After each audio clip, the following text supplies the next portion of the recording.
সুপ্রশিক্ষার্থী আমার, আমি আবারও চলে এসেছি তোমাদের অনলাইনে ক্লাস নেওয়ার জন্য। তোমরা সকলে কেমন আছো? আমি আশা করছি তোমরা সকলে সুস্থ আছো, নিরাপদে বাড়িতে অবস্থান করছো। প্রিয় শিক্ষার্থী, আমরা আমাদের সিলেবাসের একদম শেষ পর্যায়ে চলে এসেছি। কিন্তু দুঃখের বিষয় যে তোমাদের সাথে এখনো আমাদের ক্লাসরুমে দেখাই হলো না। তোমরা আমাদের তথা শিক্ষকদের প্রতিদিনই দেখতে পাচ্ছ, কিন্তু আমরা তোমাদের দেখতে পাচ্ছি না। আমরা আশাবাদী খুব শীঘ্রই তোমাদের সাথে আমাদের ক্লাসরুমে দেখা হবে। তো তারপরও যদিও আমরা আমাদের সিলেবাসের শেষ পর্যায়ে চলে এসেছি, কিন্তু ক্লাসরুমে দেখা হলে যে ক্লাসগুলো নেওয়া হয়েছে, সেই ক্লাসগুলোর নোট আমি করতে বলেছি তোমাদের, খাতাতে লিখে রাখতে বলেছি এবং বাড়ির কাজগুলো হাতে লিখতে বলেছি।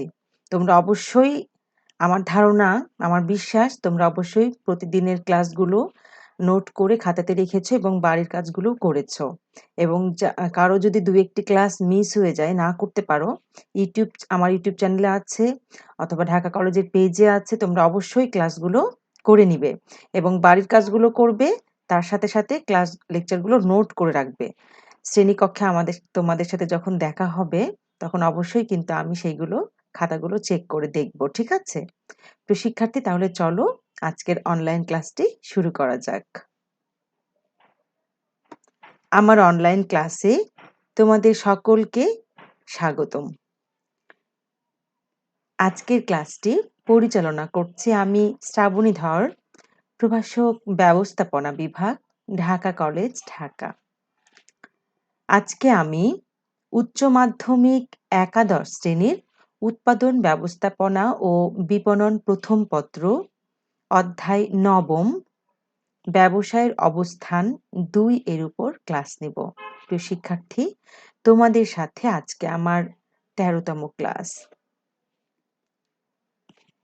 সুপ্রশিক্ষার্থী, তোমরা গত ক্লাসে ব্যবসায়ের অবস্থান সম্পর্কে জেনেছ। ব্যবসায়ের অবস্থানের যে বৈশিষ্ট্যগুলো তোমরা জেনেছ গত ক্লাসটিতে। যারা করোনি তারা অবশ্যই ক্লাসটি করে নিবে। ঠিক আছে?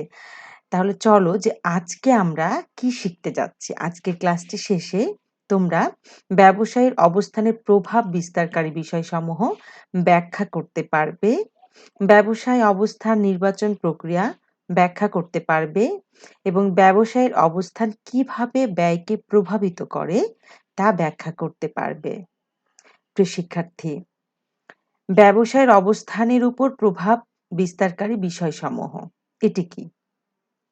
আচ্ছা, আমরা জানি যে ব্যবসায় অবস্থান কাকে বলে। ব্যবসায়টা যেখানে স্থাপন করা হয় এবং যেখান থেকে ব্যবসায়টি পরিচালনা করা হয়, সেটিকেই কিন্তু আমরা ব্যবসায়ের অবস্থান বলি। এবং এই ব্যবসায়ের অবস্থানটি কিন্তু একটি ব্যবসায়ের জন্য খুবই গুরুত্বপূর্ণ একটি বিষয় এবং ব্যবসায়ের অবস্থানটি কোথায় হতে পারে বা কোথায় হবে, সেটি নির্ধারণ করা কিন্তু বেশ কিছু বিষয়ের উপর নির্ভর করে এবং যে বিষয়গুলো প্রভাব বিস্তার করে সেগুলোকেই বলা হচ্ছে কি, প্রভাব বিস্তারকারী বিষয়সমূহ। তাহলে প্রিয় শিক্ষার্থী, আমরা চলো দেখে নিই যে এই যে ব্যবসায়ের অবস্থানের উপর কোন কোন বিষয়গুলো প্রভাব বিস্তার করে থাকে।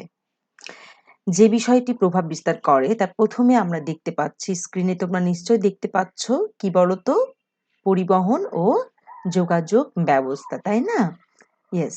প্রিয় শিক্ষার্থী, আমরা জানি যে আমরা যেখানে ব্যবসায়টি স্থাপন করব, সেখানে যদি পরিবহন এবং যোগাযোগ ব্যবস্থা ভালো না হয়, উন্নত না হয়, তাহলে কিন্তু আমাদের ব্যবসায়টি ভালো মতো চলবে না। ব্যবসায়ের যে উৎপাদিত পণ্য সেগুলোও কিন্তু আমাদের কি হবে না, বিক্রয় হবে না এবং সহজে আমরা ক্রেতার নিকট পৌঁছাতে পারবো না। শুধু ক্রেতার কথা বাদ দিলাম, আমরা যে শ্রমিক যারা আমাদের ব্যবসায় কাজ করবে, তারাও কিন্তু এই পরিবহন ও যোগাযোগ ব্যবস্থা খারাপ হলে তাদেরও কিন্তু আসতে যেতে অনেক কি হবে, সময় নষ্ট হবে এবং অনেক কষ্ট হবে। যার ফলে কিন্তু আমরা কিন্তু যথাসময়ে শ্রমিক নাও পেতে পারি এবং কাঁচামাল যে আমরা সংগ্রহ করব, সেই কাঁচামালও কিন্তু আমরা ভালোভাবে সংগ্রহ নাও করতে পারি যদি আমাদের পরিবহন ও যোগাযোগ ব্যবস্থা খারাপ হয়। প্রিয় শিক্ষার্থী, যেখানে পরিবহন ও যোগাযোগ ব্যবস্থা ভালো, সেখানেই কিন্তু ব্যবসায়টি বেশিরভাগ সময় আমরা দেখে থাকি সেই সমস্ত অঞ্চলেই গড়ে ওঠে। এই জন্য ব্যবসায়ের অবস্থানের উপর প্রথম যে প্রভাব বিস্তারকারী বিষয়টি সেটা আমরা কি দেখলাম? পরিবহন ও যোগাযোগ ব্যবস্থা। ঠিক আছে? অর্থাৎ পরিবহন ও যোগাযোগ ব্যবস্থা যদি গঠন করাটা উচিত হবে না এবং ব্যবসায় গঠনও সাধারণত সেসব অঞ্চলে করা হয় না। এবং যে সকল অঞ্চলে পরিবহন ও যোগাযোগ ব্যবস্থা ভালো হয় সে সকল অঞ্চলে সাধারণত ব্যবসায়টি অবস্থান করা হয়, গঠন করা হয়। ঠিক আছে? আচ্ছা, এরপরে আমরা যেটি দেখছি সেটি হচ্ছে ব্যবসায়ের প্রকৃতি। আসলে ব্যবসায়ের প্রকৃতির উপর বিবেচনা করেও কিন্তু ব্যবসায়ের অবস্থান হয়ে থাকে। একেক ব্যবসায় কিন্তু একেক রকম প্রকৃতির, তাই না? তো সেই হিসেবে কিন্তু ব্যবসায়টি একেক জায়গাতে অবস্থান হয়ে থাকে। যেমন কোনো ব্যবসায় আম বা কারখানা, শিল্প কারখানা একদম মানে খুবই কাঁচামাল নির্ভর। যেমন লবণ কারখানা। এটি কিন্তু একদম কাঁচামাল নির্ভর, যে সমুদ্রের পানি থেকে আমরা জানি যে লবণ হয়। সেক্ষেত্রে দেখা যাচ্ছে যে সমুদ্রের অঞ্চলের আশেপাশে কিন্তু এই লবণ কারখানাগুলো গড়ে ওঠে। আমরা কিন্তু এটি ঢাকাতে গড়ে তুলতে পারবো না, তাই না? আবার চা শিল্পগুলো দেখা যাচ্ছে এগুলোও কাঁচামাল নির্ভর। এগুলোও কিন্তু দেখা যাচ্ছে যেসব অঞ্চলে চা বাগান আছে সেসব অঞ্চলের আশেপাশে কিন্তু চা শিল্পগুলো গড়ে ওঠে। তো এই যে ব্যবসায়ের প্রকৃতি, এর উপর ডিপেন্ড করে আমরা বুঝতে পারবো যে ব্যবসায়টি কোথায় অবস্থান করাটি উচিত হবে। তাই তো? তো দেখা যাচ্ছে যে অনেক বৃহৎ খুচরা ব্যবসায়ী, ঠিক আছে? বৃহদায়তন খুচরা ব্যবসায়ী যেগুলো, এগুলো কিন্তু সাধারণত আম গ্রামগঞ্জে এগুলো স্থাপন করা হয় না। ঠিক আছে? ছোট, ছোট যে খুচরা ব্যবসায়গুলোই কিন্তু গ্রামগঞ্জে স্থাপন হয় এবং বৃহদায়তন খুচরা ব্যবসা সাধারণত শহরাঞ্চলে, আম ৪ রাস্তার মোড়ে, ঠিক আছে? বাজারের কাছাকাছি সাধারণত এগুলো স্থাপন করা হয়। সুতরাং প্রিয় শিক্ষার্থী, ব্যবসায়ের প্রকৃতি কিন্তু ব্যবসায়ের অবস্থানকে প্রভাব বিস্তার করে থাকে। আচ্ছা, এরপরে আমরা দেখি বাজারের নৈকট্য। অর্থাৎ বাজার কত কাছে সেটিও কিন্তু ব্যবসায়ের অবস্থানের উপর প্রভাব বিস্তার করে থাকে। আমরা জানি যে উত্তম ব্যবসায় অবস্থান আমরা কখন বুঝবো? যখন ব্যবসায়ের অবস্থানটি বাজারের কাছাকাছি অবস্থান করবে বা গঠন করা হবে। তো সেই হিসাবে দেখা যাচ্ছে যে বাজারের নৈকট্য কেন আমরা এটি ব্যবসায়ের অবস্থানকে প্রভাবিত করে? কারণ বাজার যত কাছে হবে আমরা কিন্তু আমাদের পণ্যদ্রব্য তত সহজে বাজারে নিয়ে যেতে পারবো বা সেখানে ক্রেতা সমাগম ঘটবে যদি আমরা আশেপাশে আমার ব্যবসায়টি অবস্থান করি বা গঠন করি। সেক্ষেত্রে কিন্তু বাজারের কাছাকাছি করলে বা বাজারের ভিতরে করলে আমরা সহজেই ক্রেতা পাবো। আমরা সহজেই আম আ পণ্যটি ভোক্তার কাছে পৌঁছে দিতে পারবো। ঠিক আছে? এবং ভোক্তাও দেখা যাচ্ছে যে কোনো বাজার করতে এসে সহজেই সে আমাদের পণ্যটি পেয়ে যেতে পারে।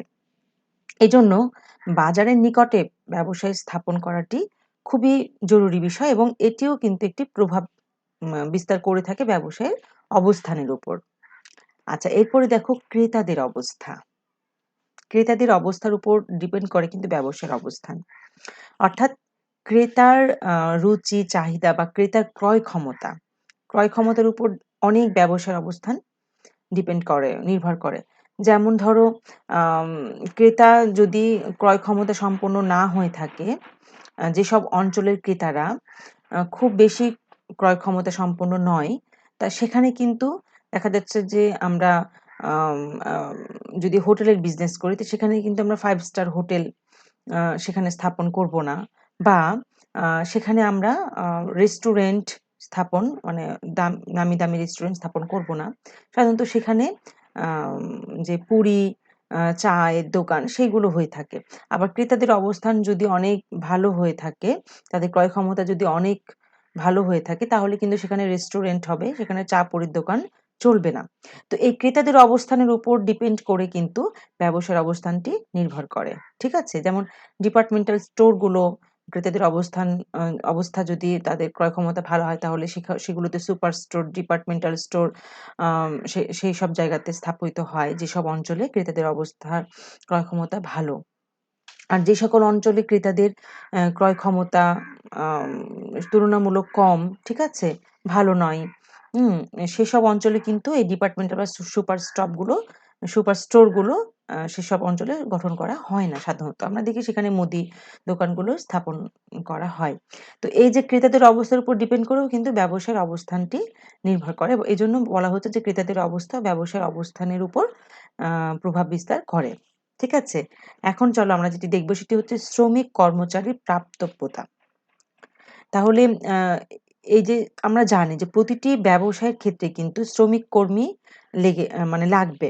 আমার শ্রমিক কর্মী এটি একটি আ কি উপাদান, তাই না? তো এই যে উৎপাদনের উপকরণের মধ্যেও আমরা দেখি যে সেখানে শ্রমিক আছে। তো সেক্ষেত্রে দেখা যাচ্ছে আমরা যদি শ্রমিক কর্মচারী এমন জায়গাতে ব্যবসা স্থাপন করলাম যেখানে শ্রমিক কর্মচারী পাওয়া যাচ্ছে না, তাহলে কিন্তু আমার ব্যবসাটি চলবে না। পরিচালনা করাটা অসম্ভব হয়ে যাবে। এজন্য এই শ্রমিক কর্মচারী মানে যেখানে পাওয়া যায়, সহজে পাওয়া যায়, কম দামে পাওয়া পাওয়া যায়, সস্তা শ্রমিক কর্মচারী যেখানে পাওয়া যায়, সেখানেও কিন্তু ব্যবসার অবস্থানটা তার উপরেও ডিপেন্ড করে। ঠিক আছে? তো আমরা জানি যে যে সকল অঞ্চলে আমরা সস্তায় শ্রমিক পাবো, আমরা যদি সে সকল অঞ্চলে ব্যবসা স্থাপন করি তাহলে কিন্তু দেখা যাচ্ছে আমাদের ব্যবসায়ের যে উৎপাদন খরচটা সেটি অনেক কমে যায়। সেক্ষেত্রে অবশ্যই আমাদের অন্যান্য বিষয়েও বিবেচনা করতে হবে। তো এজন্য দেখা যাচ্ছে যে আমাদের যে আম ইপিজেড, ইপিজেড অঞ্চলে শ্রমিক কর্মচারী পাওয়া যায় অনেক সস্তায়। যার জন্য দেখা যাচ্ছে তাইওয়ান, কোরিয়ান আম আমাদের দেশে ইপিজেডে কিন্তু অনেক ব্যবসায়ী তারা গড়ে তুলছে। তো এজন্য দেখা যাচ্ছে যে কি যে সস্তা শ্রমিক কর্মচারী যেখানে পাওয়া যায় খুব সহজে আমরা এটার উপরেও কিন্তু ব্যবসার অবস্থান কি করে? প্রভাব বিস্তার করে। এই সস্তা শ্রমিক কর্মচারী প্রাপ্তব্যটা ব্যবসার অবস্থানের উপর কি করে? প্রভাব বিস্তার করে। বুঝতে পেরেছ? আচ্ছা, এরপরে দেখো শক্তি সম্পদের প্রাপ্তব্যতা। শক্তি সম্পদ যেসব অঞ্চলে পাওয়া যায়, যেসব অঞ্চলে সম্পদের ঘাটতি নাই, এ এ সেসব অঞ্চলে কিন্তু ব্যবসায় অবস্থান হয়ে থাকে সেসব অঞ্চলে। যেমন গ্যাস, বিদ্যুৎ, পানি এগুলো যেখানে আমরা সহজেই পেয়ে থাকি, গ্যাস, বিদ্যুৎ, ঠিক আছে? তো সেইসব অঞ্চলে কিন্তু আমরা ব্যবসাটি গঠন করতে পারি। আর যে সকল অঞ্চলে গ্যাস পাওয়া যায় না বা বিদ্যুৎ আ সাপ্লাই খুব কম বা পাওয়া যায় না, সে সকল অঞ্চলে কিন্তু কারখানা গড়ে উঠে না। তাই শক্তি সম্পদের প্রাপ্তব্যটাও কিন্তু ব্যবসার অবস্থানের উপর প্রভাব বিস্তার করে থাকে। ঠিক আছে? যে আমরা ঢাকার আশেপাশে গাজীপুর, নারায়ণগঞ্জ এগুলো অঞ্চলে গ্যাস অনেক আছে। যার ফলে কি হচ্ছে এইসব অঞ্চলে কিন্তু কারখানা আ গড়ে উঠেছে। কিন্তু উত্তরাঞ্চলে খুলনা এসব অঞ্চলে গ্যাসের একসময় কিন্তু গ্যাস ছিলই না। এখনো যদি সংযোগ হচ্ছে তারপরেও কিন্তু আম সেসব অঞ্চলে তেমনভাবে আমরা দেখতে পাচ্ছি কারখানা গড়ে ওঠেনি। এর প্রধান কারণ কিন্তু এই শক্তি সম্পদের প্রাপ্তব্যতা। আচ্ছা, এরপরে দেখো কাঁচামালের সরবরাহ। তো কাঁচামাল যেখানে এর আগেও বলেছিলাম যে ব্যবসার প্রকৃতিতেও আমি এই কথাটি বলেছি যে কিছু বিজনেস আছে কাঁচামালের উপর ডিপেন্ড করে। যেমন আমি বলেছিলাম কি যে চা শিল্প বা লবণ কারখানা এগুলো এইসব অঞ্চল কিন্তু কাঁচামালের উপর নির্ভর করে। তো যেখানে কাঁচামালের সরবরাহ ভালো হবে সেসব অঞ্চলে কিন্তু আ সেসব জায়গাতে কিন্তু এই বিজনেসগুলো গড়ে উঠবে। তো এই কাঁচামালের উপর ডিপেন্ড করে মানে কাঁচামাল সরবরাহ কিন্তু ব্যবসার অবস্থানের উপর প্রভাব বিস্তার করে। এমন একটা জায়গায় ব্যবসায় আমি অবস্থান করলাম যেখানে কাঁচামাল টা আমি সংগ্রহ করতেই পাচ্ছি না। সেই অঞ্চলে। তাহলে কিন্তু আমি আমার ব্যবসায় অবস্থানটা খুব উপযুক্ত হবে না। এজন্য কাঁচামালের সরবরাহ ব্যবসার অবস্থানের উপর প্রভাব বিস্তার করে থাকে। এরপরে দেখো মূলধনের সহজলভ্যতা। আমরা জানি যে ব্যবসার অবস্থান কিন্তু মানে মূলধনের সহজলভ্যতাও কিন্তু ব্যবসার অবস্থানের উপর প্রভাব বিস্তার করে থাকে। যদি মূলধন আমরা খুব সহজে না পেয়ে থাকি অর্থাৎ উদ্যোক্তা যে তার মূলধন কম। ঠিক আছে? সে খুব বেশি মূলধন বিনিয়োগ করতে পারছে না বা সে মূলধনও জোগাড় করতে পারছে না। অর্থসংস্থান যেটিকে বলে আরকি। ব্যাংক থেকে হোক বা ধার করে হোক সে মূলধন সংগ্রহ করতে পারছে না বা তার বেশি মূলধনও নাই। তাহলে কিন্তু ব্যবসার অবস্থানটা ভালো জায়গাতে আমরা আ গ করতে পারব না।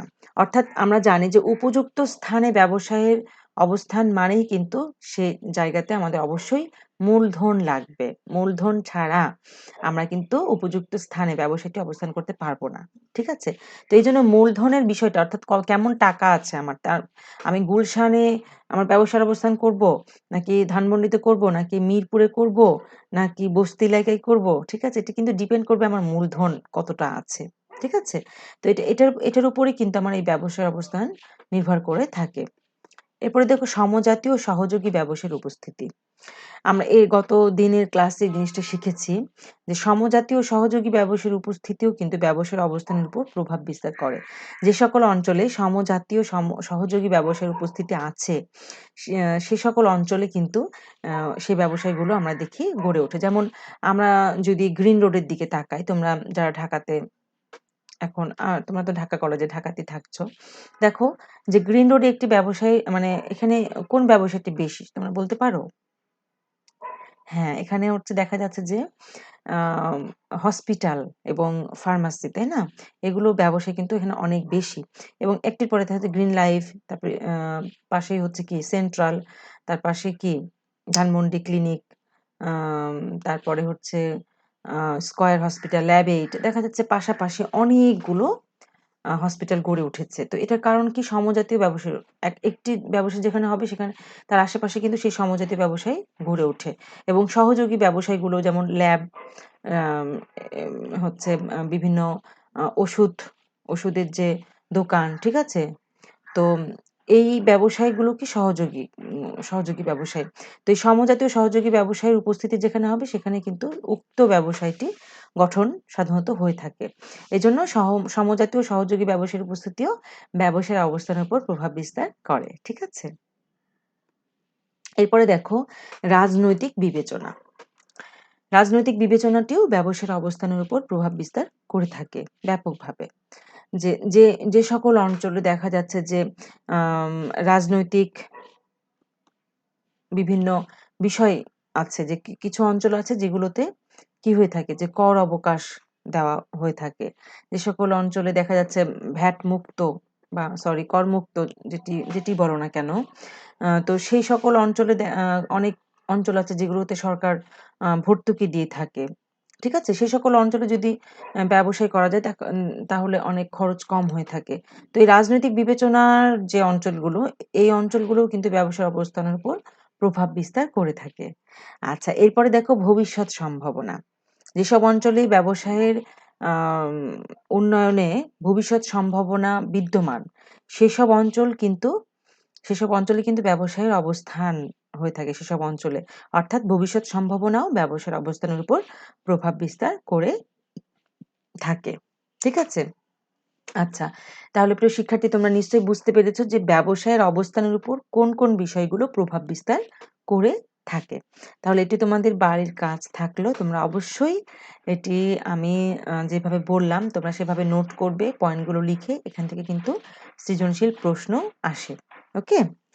আচ্ছা, এরপরে চলো আমরা চলে যাই যে ব্যবসার অবস্থান করছি যেখানে ব্যবসায়টি গঠন করা হয়। ঠিক আছে?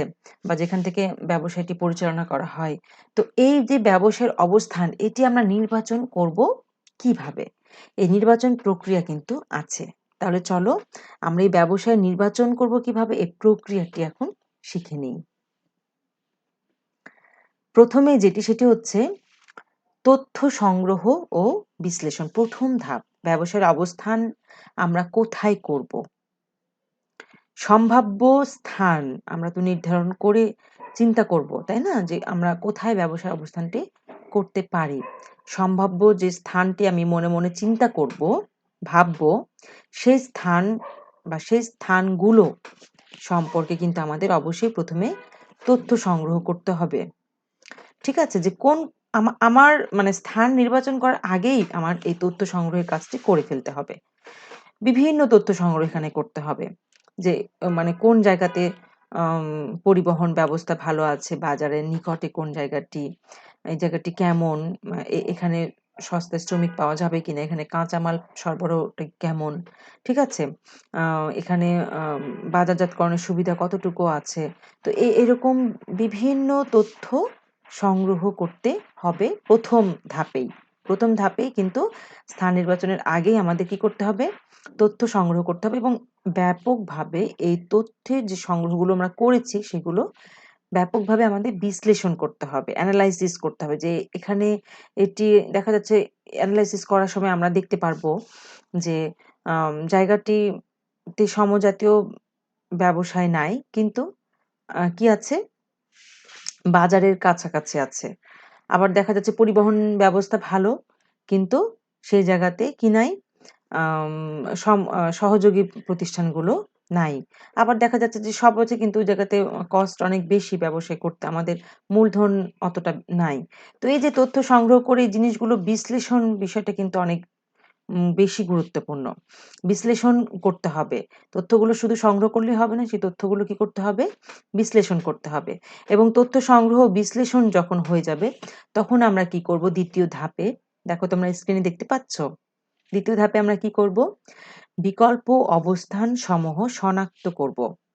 যে আম একটি শুধুমাত্র যদি আমরা একটি জায়গা নিয়ে চিন্তা করি, তাহলে তথ্য সংগ্রহ করলে আমাদের কিন্তু আমরা মানে তুলনা করতে পারব না যে কোন জায়গাটি ভালো।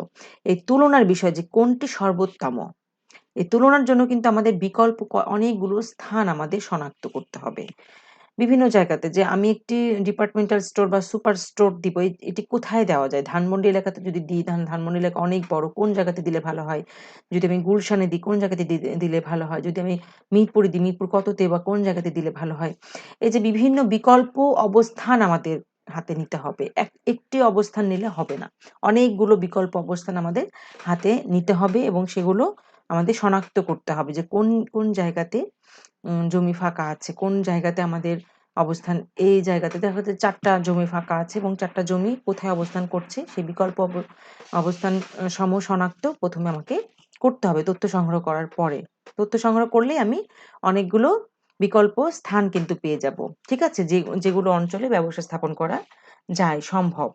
সেই স্থানগুলো আমরা পেয়ে যাব। সেই স্থানগুলো তখন আমাদের কি করতে হবে? শনাক্ত করতে হবে। এবং সেই স্থানগুলো যখন আমি শনাক্ত করে ফেলব, তখন আমার কি করতে হবে? যে বিকল্প যে অবস্থান, সেই সবার মধ্যে তো আমি তথ্য সংগ্রহ করেইছি। এবার এই বিকল্প অবস্থান সমূহ আমার মূল্যায়ন করতে হবে আমাকে। খুব ভালো করে মূল্যায়ন করতে হবে। ঠিক আছে? যে কোন জায়গাতে এই ব্যবসায় অবস্থান করলে ভালো ফল পাওয়া যাবে। এই বিকল্প অবস্থান মূল্যায়নের সময় আমাদের যে লেকচার ১ অর্থাৎ ব্যবসা অবস্থান যে ১ ওখানে কিন্তু আমি ব্যবসা অবস্থানের যে আ উত্তম অবস্থানের যে বৈশিষ্ট্যগুলো, ওই বৈশিষ্ট্যগুলো কিন্তু তোমাদের পড়িয়েছিলাম। যেমন পরিবহন ব্যবস্থা উন্নত হতে হবে, হ্যাঁ? তারপরে শক্তি সম্পদের প্রাপ্তব্যতা হতে হবে, আ শ্রমিক কর্মী প্রাপ্তব্য সহজে পেতে হবে, যেখানে কাঁচামাল সরবরাহ ভালো হবে, যেটি বাজারের নিকটে হবে। তো এই বিষয়গুলো অবশ্যই আমাকে দেখতে হবে বিকল্প অবস্থানের সময় যখন আমি মূল্যায়ন করব। ঠিক আছে? আচ্ছা, এরপরে দেখো বিকল্প অবস্থান সমূহ মূল্যায়নের পরে আমার কি হবে? উত্তম বিকল্প অবস্থান চিহ্নিতকরণ। যখন আমি অনেকগুলো বিকল্প ১, ২, ৩, ৪ টা বিকল্প অবস্থান যখন আমি মূল্যায়ন করব। ৪ টা বিকল্প অবস্থান যখন আমি মূল্যায়ন করব তখন আমাকে অবশ্যই গ্রেড দিতে হবে। গ্রেড ১, গ্রেড ২, গ্রেড ৩, গ্রেড ৪ অর্থাৎ দেখা যাচ্ছে আমি মুদি দোকানের একটি ব্যবসায় দিতে চাচ্ছি। ঠিক আছে? তো এই দোকানটি আমি যদি আম বাজারের নিকটে অবস্থান হয় তাহলে আমি গ্রেড 1 দিতে পারি। যদি এটি ৪ রাস্তার মোড়ে হয় তাহলে আমি গ্রেড 2 দিতে পারি। যদি এটি রাস্তার পাশে হয় তাহলে আমি গ্রেড 3 দিতে পারি। যদি এটি গ্রামের ভিতরে হয় তাহলে আমি এটাকে গ্রেড 4 দিতে পারি।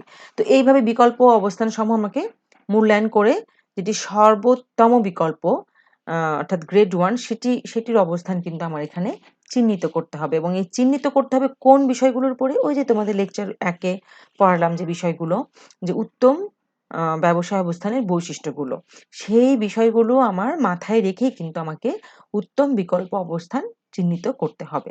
সুতরাং ফার্স্ট ক্লাসটি তোমরা যারা করোনি অর্থাৎ ব্যবসা অবস্থান ১ ক্লাসটি যারা করোনি আমার গত লেকচারটি, তোমরা অবশ্যই লেকচার ক্লাসটি করে নিবা। ইউটিউবে আছে, ঢাকা কলেজের পেজে আছে। ঠিক আছে? অবশ্যই ক্লাসটি করে নিবে। ওকে? আচ্ছা, উত্তম বিকল্প অবস্থান যখন আমার চিহ্নিত হয়ে গেল, তখন আমি কি করব? তখন আমাকে ব্যবসায়ের অবস্থান সম্পর্কে চূড়ান্ত সিদ্ধান্ত গ্রহণ করতে হবে। বুঝতে পেরেছ? অর্থাৎ এখানে আমি উত্তম বিকল্প অবস্থান চিহ্নিত করে ফেললাম গ্রেড 1 কে। বিভিন্ন দিক থেকে আমি গ্রেড 1 করেছি, গ্রেড 2 করেছি, গ্রেড 3 করেছি, গ্রেড 4 করেছি, তাই না? তো বিভিন্ন দিক বিবেচনা করে যে উত্তম ব্যবসায়ের যে অবস্থানগুলো আছে সেগুলো আমি চিন্তা করে কিন্তু আমি এই গ্রেড 1, গ্রেড 2, গ্রেড 3, গ্রেড 4 করেছি। এখন আমি ব্যবসার অবস্থান সম্পর্কে চূড়ান্ত সিদ্ধান্ত কোনটি নিব? অবশ্যই আমি গ্রেড 1 কে নিব। শুধুমাত্র গ্রেড 1 নিলেই হবে না। আমার মূলধন কতটা আছে সেই জায়গাতে নেওয়ার জন্য যে কত টাকা লাগবে? কোটি টাকা নাকি লাখ টাকা, আমার কি অত টাকা আছে কিনা সেটাও কিন্তু দেখতে হবে। শুধুমাত্র আমি খুব ভালো অবস্থান করতেই পারি। কিন্তু সেটার জন্য আমি সেটার কিনতে পারবো কিনা বা সেই জায়গাটা আমি ব্যবসায় পরিচালনা করতে পারবো কিনা সেটার জন্য তো আমার মূলধন লাগবে, তাই না? সে সমস্ত কিছু দিক বিবেচনা করে এবং সেখানে শ্রমিক পাওয়া যাবে কিনা, সেখানে আমি বাজারে পণ্য সহজে পৌঁছে দিতে পারবো কিনা বা সেখানে ক্রেতা কেমন পাওয়া যাবে, পরিবহন ব্যবস্থা খারাপ কিনা, এরকম আ সমস্ত বিষয় বিবেচনা করে ব্যবসার অবস্থান সম্পর্কে চূড়ান্ত সিদ্ধান্ত এই পর্যায়ে নিতে হবে। এবং এই চূড়ান্ত সিদ্ধান্ত যত তাড়াতাড়ি আমরা নিতে পারবো, তত তাড়াতাড়ি কিন্তু আমরা ব্যবসায়টি শুরু করতে পারবো। ঠিক আছে? তো এই হচ্ছে ব্যবসায়ের অবস্থান নির্বাচন প্রক্রিয়া। প্রিয় শিক্ষার্থী, এখন আমরা যেটি শিখব সেটি হচ্ছে ব্যবসায়ের অবস্থান কিভাবে ব্যয়কে প্রভাবিত করে।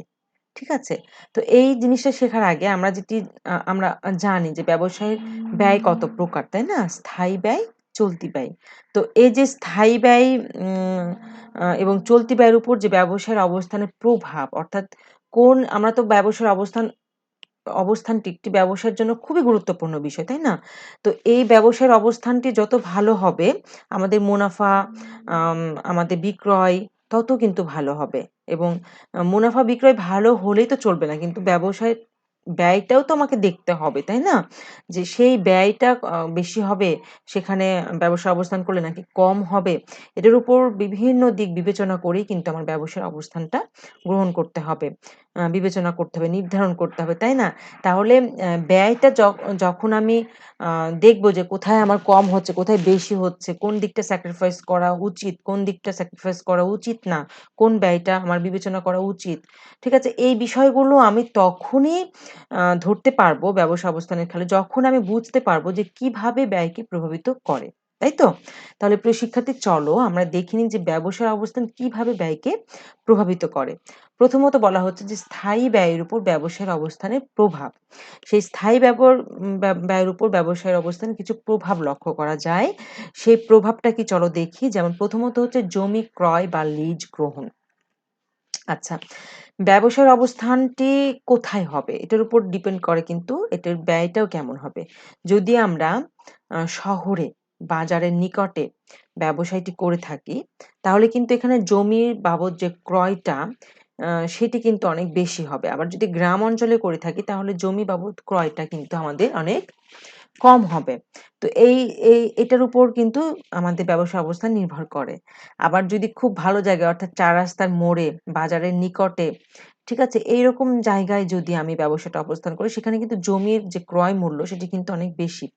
তবে সেখানে আমার যদিও ব্যয় বৃদ্ধি পেল, কিন্তু অপরদিকে কিন্তু মানে ব্যবসায়ের যে অবস্থানের যে সুবিধাটা, অর্থাৎ বাজারজাতকরণ যে সুবিধাটা, আমি সহজেই পণ্যটি ক্রেতার কাছে পৌঁছে দিতে পারবো। সেইখানে কিন্তু আবার বাজারজাতকরণ যে সুবিধাটা, সেই সুবিধাটা কিন্তু আমার আবার সেখানে পেতে পারবো। যার ফলে বাজারজাতকরণ ব্যয়টা আমার কিন্তু আবার এখানে হ্রাস পাবে। তো এই দিকে আম কিন্তু স্থায়ী ব্যয়ের উপর যে ব্যবসার অবস্থান আমরা এখানে শিখলাম জমি ক্রয়ের ক্ষেত্রে। এরপরে বলা হচ্ছে নির্মাণ ব্যয়। নির্মাণ ব্যয়ের উপরও কিন্তু আম কি হয়, ব্যবসার অবস্থান প্রভাব বিস্তার করে। যেমন যদি আমি শহরে খুব ভালো জায়গাতে ব্যবসায়টি নির্মাণ করি, তাহলে নির্মাণ ব্যয় কিন্তু আমার বৃদ্ধি পাবে।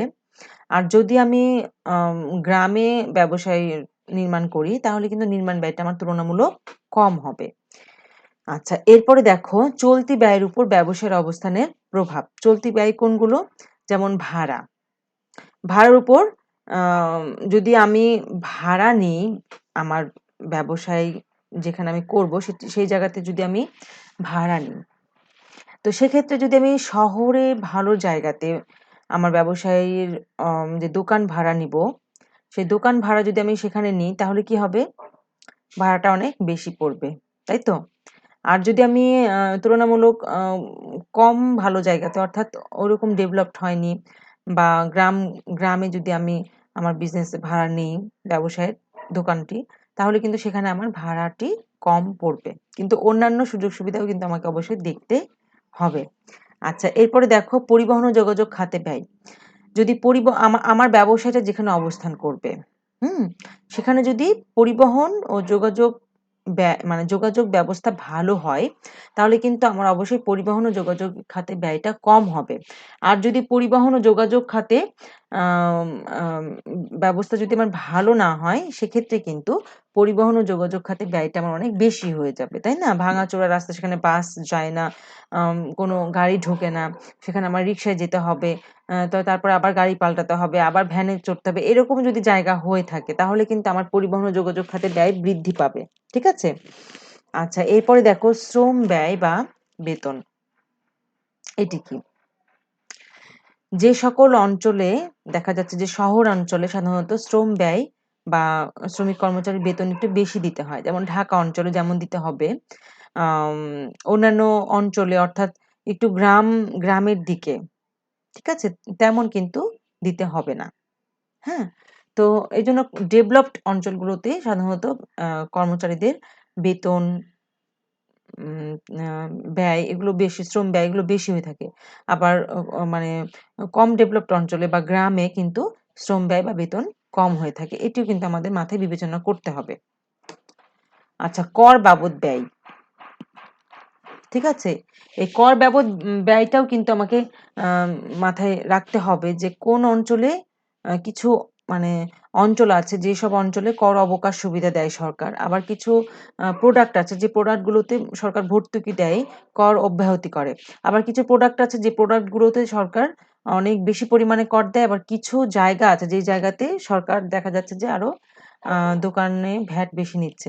তো এই বিষয়গুলোও কিন্তু আমার মাথায় মানে মাথায় রাখতে হবে যে কর বাবদ ব্যয় আমার এই যে অঞ্চলে আমি ব্যবসাটি অবস্থান করছি, সেই মানে সেই জায়গাতে এবং যে প্রোডাক্টে করছি, সেই জায়গাতে কর বাবদ ব্যয়টি কেমন হবে? যদি কর অবকাশ অঞ্চল হয়, তাহলে কিন্তু আমার কর বাবদ ব্যয়টা হ্রাস পাবে। আর যদি কর অবকাশ অঞ্চল না হয়, আম তাহলে কিন্তু আমার কি হবে না? কর বাবদ ব্যয়টা বৃদ্ধি পাবে। তো এই দিকটা চিন্তা করেও কিন্তু আমাদের ব্যবসায় অবস্থান করতে হবে, এবং এই কর বাবদ ব্যয়ও ব্যবসায় অবস্থানকে কি করছে? ব্যবসায় অবস্থান এখানে কিন্তু প্রভাবিত হচ্ছে, তাই না? তো এই হচ্ছে ব্যবসায়ের আ অবস্থান কিভাবে ব্যয়কে প্রভাবিত করে। প্রিয় শিক্ষার্থী, আমরা জানলাম যে যদি পরিবহন ও যোগাযোগ ব্যবস্থা ভালো হয়, তাহলে এই খাতে আমাদের ব্যয় কমে যায়। আবার দেখা যাচ্ছে ভালো জায়গাতে বা বাজারের কাছাকাছি যদি আমি ব্যবসাটা অবস্থান করি, সেখানে আমার আ জমি ক্রয় বাবদ বা নির্মাণ বাবদ ব্যয় বেশি হলেও আমার বাজারজাতকরণ ব্যয়টা আবার সেক্ষেত্রে কমে যায়। ঠিক আছে? আম তো শ্রম ব্যয় দেখা যাচ্ছে যে খুব ডেভেলপড অঞ্চলে, যেখানে শ্রমিক পাওয়া যাচ্ছে অনেক বেশি, সেই অঞ্চলে যদি আমি আমার ব্যবসাটা স্থাপন করি, তাহলে শ্রম বাবদ ব্যয় আবার সেখানে, যেখানে অনেক শ্রমিক পাওয়া যায়, সেখানে কিন্তু আমার শ্রম বাবদ ব্যয় আবার একটু কমে যায়। আবার যেখানে শ্রমিক পাওয়া যায় না, সেখানে কিন্তু আমার আবার শ্রম বাবদ ব্যয়টা বৃদ্ধি পাবে।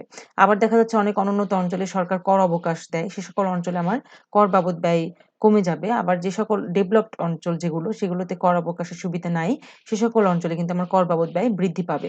তো প্রিয় শিক্ষার্থী, এই মানে এই সকল দিক বিবেচনা করে কিন্তু আমাদের ব্যবসায়ের অবস্থান কোথায় হবে সেটি নির্ধারণ করা জরুরি। সেইগুলো বিবেচনা করে আমাদের ব্যবসার অবস্থান কোথায় হবে এটি নির্ধারণ করতে হবে। তো আমরা তাহলে শিখে গেলাম যে ব্যবসার অবস্থান কিভাবে ব্যয়কে প্রভাবিত করে। প্রিয় শিক্ষার্থী, আজকে আমরা ৩ টা টপিকস পড়ে নিয়েছি। আজকে আচ্ছা, আরেকটি বিষয় দেখো এখানে, সেটি হচ্ছে উপকরণ সংগ্রহ ব্যয়। এমন জায়গাতে আমাদের ব্যবসায় মানে অবস্থান করতে হবে যেখানে আমার উপকরণ সংগ্রহ ব্যয়টা কম হয়। অর্থাৎ যে সকল অঞ্চলে উপকরণ সংগ্রহ আমি খুব সহজেই পেয়ে যাব, সে সকল অঞ্চলে উপকরণ সংগ্রহ ব্যয়টা কি হবে? কি হবে? কম হবে। আর যে সকল অঞ্চলে আমাকে উপকরণ সংগ্রহ করতে হবে, মানে দেখা যাচ্ছে বিদেশ থেকে আমদানি করতে হচ্ছে বা অন্য অঞ্চল থেকে আমাকে নিয়ে আসতে হচ্ছে, সে সকল ক্ষেত্রে কিন্তু আমার উপকরণ সংগ্রহ ব্যয়টা বৃদ্ধি পাবে। এটির উপর ডিপেন্ড করে কিন্তু আমাদের ব্যবসার অবস্থানটা নির্ধারণ করতে হবে। যদি আমি আম লবণের কারখানা করি, তাহলে সমুদ্রের উপকূলে আমাকে করতে হবে। না হলে আমাকে আবার পানি টেনে নিয়ে আসতে হবে না? এটা সম্ভব না। আবার চায়ের ক্ষেত্রেও চা শিল্প যেটি, সেটিও কিন্তু চা বাগানের আশেপাশেই সাধারণত করা হয়ে থাকে, যেহেতু এখানে উপকরণ সংগ্রহ ব্যয়টা কম হবে। তো এগুলো যদি আমরা অন্য জায়গাতে স্থানান্তর করি, ব্যবসায়টি অন্য জায়গায় করি, তাহলে কিন্তু আমার এক্ষেত্রে উপকরণ সংগ্রহ ব্যয়টা অনেক বৃদ্ধি পাবে। তো এই যে উপকরণ যেখানে আমি পাবো বেশি, সেখানেই আমি ব্যবসাটা স্থাপন করলে আমার উপকরণ সংগ্রহ ব্যয় কি হবে? কম হবে। তবে সব রকম উপকরণ তো আমাদের দেশে পাওয়াই যায় না। কিছু আমাদের উপকরণ, কিছু কাঁচামাল আমাদের তো বিদেশ থেকে আমদানি করতেই হয়। সেটির উপর সেটি করলে কিন্তু আমাদের উপকরণ ব্যয় আবার বৃদ্ধি পেয়ে যাবে। তো এই সকল বিবেচনা করে কিন্তু আমাদের ব্যবসার অবস্থান নির্ধারণ করতে হবে। তো প্রিয় শিক্ষার্থী, এই হচ্ছে আমাদের স্থায়ী ব্যয় এবং চলতি ব্যয় কে প্রভাবিত করে ব্যবসার অবস্থান কিভাবে, সেটি আমরা জানলাম। তো আজকে এই পর্যন্তই। আজকে বাড়ির কাজ তোমাদের আমি সেভাবে দিইনি। আজকে আমি যেগুলো পড়িয়েছি, যে ৩ টে টপিকস এবং আগের যে টপিকসগুলো পড়িয়েছি, সবগুলোই তোমাদের আজকের বাড়ির কাজ থাকলো।